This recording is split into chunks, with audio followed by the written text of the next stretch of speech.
All right, let's go back to the issue of energy. You can't run a modern economy without secure and affordable energy. We've been blessed with so many resources here in Australia, but we're about to send the country broke going down this rabbit hole of net zero without plausible technologies to get there.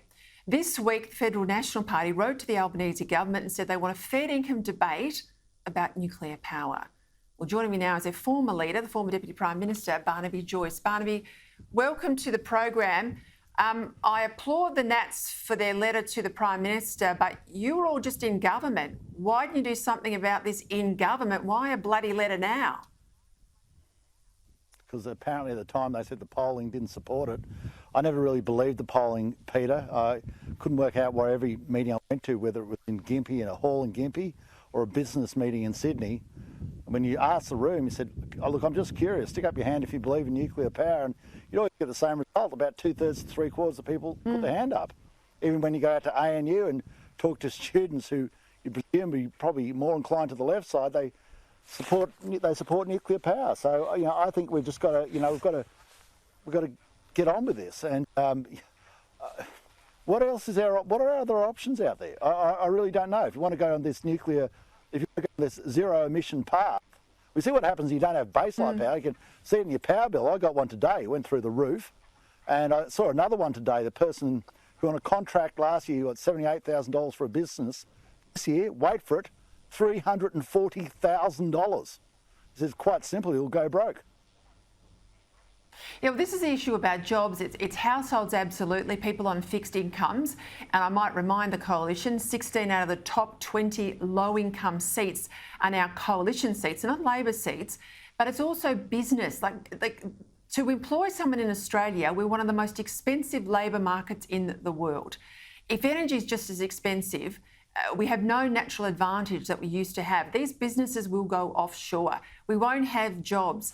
That's what I'm worried about. And of course, all the export earnings, Barnaby, as you know, you never used to care about the polling. I remember there was all that talk when we said we would oppose the carbon tax, we'd scrap the carbon tax. You always took your judgment for the Australian people. The polling said they weren't going to vote for it. Well, you won in a landslide in 2013. When did you all go so soft? Well, I don't know. I mean, one of the good things about after an election is you can be more honest about it. I agree with you, Peter, that part of the job of politics is not to follow polling, it's to affect polling, it's to affect the way people view things. Correct. So let's start right now. You need nuclear power. It's ridiculous. You dig it up, you semi-process it, you say it's immoral until it gets to the dock, but then how it gains morality as it passes over water to another country. And it's all right for somebody else to use it, and then apparently can bring the rubbish back and bury it back in Australia. Well, this is just ludicrous. I think we're the only OECD country that doesn't have nuclear power. I think you're right. So I know you were deeply unhappy at the time with the whole issue of net zero. I know it weighed very heavily on your mind personally. Yep. Why did the Nats roll over and give it to Scott Morrison? Why did they allow him to go to Glasgow? Because even now in Europe, Boris Johnson's put a pause on every promise he made at Glasgow because they have the reality of an energy crisis in Europe. So why did you roll over? Well, I had to keep the party together, and that was important. And as you know, Peter, he didn't need a vote in the Parliament. He didn't even need to take it to Cabinet. He could just make the statement. So we had to somehow mollify the statement that was going to be made.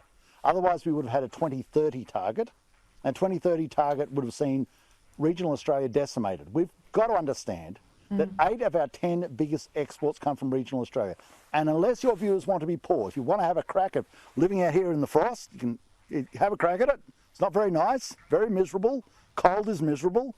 And so we had to try and mollify the statement that was going to be taken to Glasgow, getting rid of the 2030, making sure there was where there was vagaries, making sure there were absolutely sort of set in stone statements so that they couldn't be sort of weaseled into a position. I don't blame Scott Morrison for that, to be quite frank. I think he was pushed by what would have been the left of his party to sort of somehow save the planet from a room in Canberra. I always find it amazing. People in Canberra, one room in Canberra can change the climate, but they probably can't change a tyre. But anyhow, getting right along with it. Did they? Let's Barnaby, understand did he that- threaten? Did he threaten the National Party? Did he threaten the National No, Party? he didn't. No, he didn't. I have to admit that my working relationship with Scott Morrison was pretty good.